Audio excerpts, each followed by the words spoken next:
शिक्षा का मंदिर या गैंगस्टर का training centre Singodi high school में मर्यादा हुई तार-तार। नमस्कार, मैं नीलेश प्रजापति और आप देख रहे हैं दबंग न्यूज 24/7। एक तरफ सरकार बेहतर शिक्षा और अनुशासन का दावा कर रही है, वहीं सिंगोड़ी के उच्च माध्यमिक विद्यालय से आई तस्वीरों ने पूरे शिक्षा विभाग को शर्मसार कर दिया है। विदाई समारोह के नाम पर विद्यालय परिसर में जो नाच हुआ, उसने यह सवाल खड़ा कर दिया है कि यह बच्चों का स्कूल है या दबंगों का अड्डा।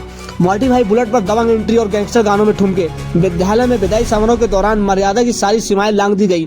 छात्र मॉडिफाई बुलेट पर शोर मचाते हुए दबंग स्टाइल पर एंट्री करते दिखे।